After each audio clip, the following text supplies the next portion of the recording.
what's up? It's Gabby and welcome back to my channel. In today's video, I'm going to be talking about some of the books that I have read recently.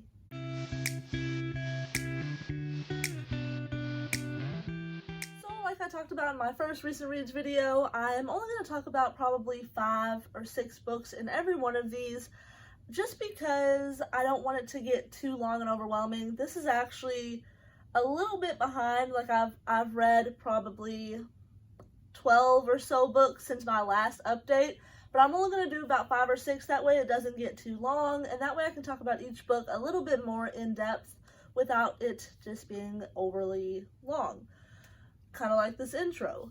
But let's just jump right into the books that I've been reading recently.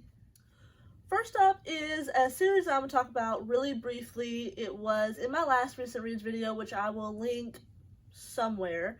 That is the Shadow and Flame series by C.N. Crawford. So in the last recent reads video, I had read the first one and enjoyed it fairly well. I think I gave it a 3, maybe a 4-ish, because they were pretty good, well written, fast-paced, and just overall a new topic I hadn't seen. So I then went on to read the 2nd, 3rd, and 4th book in the series, and I gave them all a 3. They were good, but they kind of got very meh over time. It started to become a whole lot bigger than the initial topic. So basically, the series follows this woman named Ursula. She woke up one day and all that was written in a note in her hand was, "Your name is Ursula, and on your, I don't remember what birthday, on your like 21st birthday, ask for a trial." That's all the note said, and she's never worried about it since. She doesn't know where she's come from. Nobody knows anything about her. So on her 21st birthday, a hellhound shows up. He's here to reap her soul, and she's like, I want a trial. Does a trial. She becomes a hellhound. So the topic is really cool. She has to then go and reap souls of her own. Once she does so many, she gets her freedom. Blah, blah, blah. Super neat. But it becomes so much more than that throughout the series. It becomes more about demons and like all kinds of demons, not just hellhounds. There's succubi, and just it's very complex. By the end of the series, we've got dragons, vampires, stuff that just wasn't there. I just felt like it started to get very confusing because it became too much. The world became too huge. They're traveling to different dimensions all the time. It was good. It wasn't bad. It was my first time reading to C.N. Crawford, who I know is really popular, and I wanted to read that entire world, but after just kind of struggling to get through those, they kind of just fell a little flat for me. So after finishing that series, I think I'm going to stop there with that overall world. I might try the author again because I didn't dislike it. I just felt like it got to be too much, if that makes sense. Just the so many, I feel like every supernatural being you could possibly think of was thrown into this. So it was decent, but not something I feel like I want to stay in. Next up is another book that I gave 3 stars, and that is A Deadly Education by Naomi Novik. This was actually really good. The reason I gave it 3 stars is the writing, which was good. The writing is awesome. It's just so complex that to get through very short amount of time would take very long chapters, and each scene just was so in-depth about things to the point that it kind of got boring for me at times and was a little bit of a struggle to get through. It was enjoyable and the overall story was very interesting, but with the world building being a little chaotic and the writing taking up almost too much time, I liked it. It was very well written, aside from the fact that it just went on for too long. So the period with which this book is I think only over the course of a couple months, but the way that each scene would go down just took a little bit too long for me. But the idea is really cool. So our main character goes to a school that is for magic, and it's where a bunch of teenagers go. You go in, and once you're in, you cannot get back out until your 4 years is up. Basically, it's set up like in tiers: your first year, second year, third, fourth, and when you're done, it just spits you back out. The school itself is magic.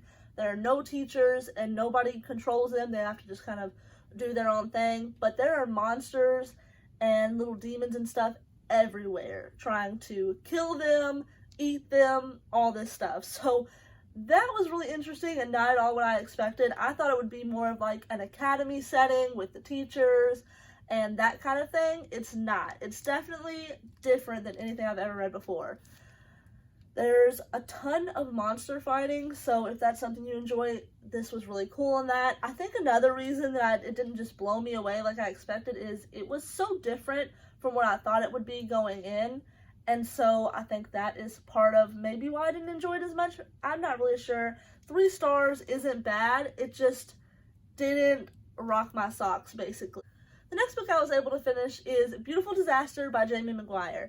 I read this with my mom and best friend for our book club that we do every month. This was actually our first month for May. I had read this before. I used to own it. I think I lost it or loaned it to someone and never got it back. But I repurchased it for the buddy read. And I looked on my Goodreads, and I think it was like 5 years ago, maybe 2017 that I read it. And I was 19 at the time, which is, I think, the same age as the main character. And I adored it. 5 stars, loved it so much. This time around, I gave it a 3. So there are reasons for this. First, let me tell you what this one's about. So Abby is a freshman at this college. I don't remember where it's at. I think it's in California. So she is starting her freshman year. She's with her best friend America. They are having a great time. She's trying to get away from her past. She meets bad boy Travis, and everybody is like in love with Travis. He gets all the girls, definitely out there doing his thing. And she's not really into that. She is okay with being friends with him, but she doesn't want the bad boy thing. That's not for her. She's got stuff in her past she's trying to leave behind that are too close to that. But she agrees to be friends with him when he is endlessly pursuing her. So they become like best friends. They do everything together. But at some point, it starts to seem like they're in a relationship. He definitely wants one. She is kind of against it. But, you know, towards the end, they start to form a relationship. There are ups and downs, just like any romance novel. It's not that I didn't enjoy it because I went through it really fast and it was okay. There's just a lot more flaws that I'm noticing now as maybe an older adult. I'm 23 now. At 19, maybe I related a little bit more to the angst and stuff and the drama, where now I feel like I'm more of a critical reader, so I noticed a lot of issues. So the relationship in this is very toxic. It's not a very healthy relationship. It's very codependent. He acts as if he would die without her, while she's really boring. So her character is very flat. And he is so in love with her, and all these guys want to be with her, but I don't see why. She's not a great person. He's like, I just love your personality. But she doesn't have much of a personality. She's a very flat, kind of boring character. So I didn't see why he was so obsessed with her, I guess. And his obsession borderlined on like a little psychotic. So she leaves him at one point, you know, they're back and forth, which tended to get a little annoying. And he just acts like the world is over, like he's not doing anything with his life, and he does have his anger issues. So it's just a very complex, not a really healthy relationship that I saw here. So it almost makes you not want to root for them. I don't know.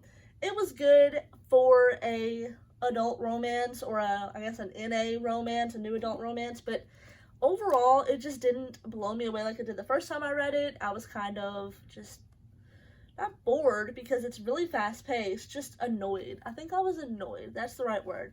Annoyed with how the main character acted, some of her decisions, and then the overall relationship that they had. There was some good things like the cute moments, funny moments. Her and her best friend have a really good relationship. So some of that was good, but it's kind of 50-50. That's why I went right in the middle with a 3, because there were things that I still enjoyed about it and stuff that really bugged me about it. But, you know, our thoughts change as we get older. So this was actually really fun, nostalgic to reread this. And it's ironic because I finished this, I want to say on May 16th, 2021. And on my Goodreads, this was not planned. I finished this May 16th, 2017. So I finished the exact same day as I did 5 years ago. So a little ironic, a little funny, but yeah. Next up is the first book that isn't a 3-star, and it is The Kiss Thief by L.J. Shin. This I gave 4 stars. I was really in the mood for something a little smutty and fun and maybe mafia romance, and my friend was like, wait a sec, I've been hearing about this, The Kiss Thief, and I was like, you know, I think I've seen that on like TikTok. So I went, got it, picked it up, enjoyed the heck out of it. It was not at all what I was expecting, just because the mafia aspect wasn't huge. Our main characters are the daughter of a mafia kingpin and a senator. So the senator kind of blackmails the mafia leader into forcing him to let him take his daughter. I think she's like 19 or 20, and so she has to go with him and live with him in his estate, and they kind of are forming a relationship from the beginning. It's definitely an enemies to lover vibe. She doesn't want to go. She feels like she's being forced into it. Her father is basically selling her to this guy. She wanted to marry some childhood sweetheart of hers that her parents always said, you can marry whoever you want, it's fine. Now he's like, you have to go and marry this guy for political stuff. So she goes with him, and he wants it to be more like a marriage on the surface. He doesn't want to form a connection with her. He doesn't want to fall for her or anything like that. He just thought it would make him look better, and he wants to use her as a way to get back at her father for some stuff in their past. So it's a little bit complex, but in a really good way. It wasn't just a smutty romance, bland. It had a whole complex story. They're coming together, they're forming a relationship, even though they don't want to initially, and it definitely has the, not a bully romance, because he's not like abusive, but he definitely is pushing her away, very controlling in the beginning because he doesn't actually want to form a relationship. But once they fall for each other and they start to become friends and then become more than friends, it gets really cute, and there's a lot of good moments. I just really enjoyed this. There were some parts that like a little bit annoyed me. That's why I couldn't give it a full 5-star, but overall, I really enjoyed this. I was also looking for a book that would keep me up all night. I really wanted something that was so good that I couldn't put down, and this was it. I think I stayed up till like 2 in the morning reading it, read it all in one day. Super good, definitely recommend. There are maybe some trigger warnings. I don't know them exactly, but definitely if you're somebody that has triggers, I would look into it before you read it. It's not dark, it's not a dark romance, but it does have some moments that could be triggering. So definitely if you're someone that needs to see those, look into them before reading it. And for the final book that I'll be talking about in this video, we have Hungry Hearts by many different authors. So this is 13 different tales of food and love, and it's by 13 different authors. We've got S.K. Ali, Adi Al-Said, Rin Chupeco, J. Coles, just a whole bunch. Definitely, if you wanted to know more, look into it. I'm not going to list all 13, but this is set in New York, and it's in like the same section of town, kind of like, I think they call it Hungry Hearts Row, because there's a lot of restaurants and things. They all follow different characters, but in some ways they kind of relate here and there. I gave this a 2. I'm really sad to say. I listened to the audiobook, which the narration was fabulous. Really loved that. All the stories felt like they had a different energy, and you could tell the difference between different characters and stuff like that. The narration was wonderful. But overall, the stories were kind of boring for me. I was excited to see the food and the culture because a lot of the characters are Asian descendants or traveling from Asia, just different things like that. So most of it I was expecting to get like the culture and some cool food stories, but most of them kind of were boring for me. They were a little bit of a struggle to get through. They weren't very long, but just didn't love them like I had hoped. There was a couple in there that were really good, but they're all really different. There's one about kind of like a mafia family that lives there, one about a guy and his grandma can see ghosts. They're all vastly different, but most of them were just kind of very meh for me, a little bit too boring. I did end up getting through it, but you know, it just really wasn't for me. It definitely might be for you, so if it sounds like something you'd be interested in, check it out, but it wasn't really for me. Those are all the books that I've read recently. Well, you know, not all of them. We'll have another recent reads video coming really soon, but these are some of the books I've read recently.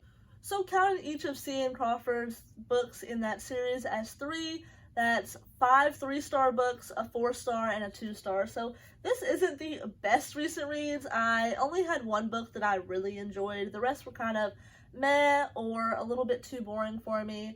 The next recent read video should have a little bit more going on in it. I hope that you were able to get a little bit out of this video. I like to show more of like the books I either really enjoyed or really disliked. That way you can kind of see what your taste would be, if that's something you'd be into or something you might stay away from. But when I give them 3 stars, it's so like in the middle that I feel like it's hard for viewers to decide if that's something they'd be into. So hopefully I was able to get my thoughts across pretty well on these. It has been a little while since I read these. I think most of these,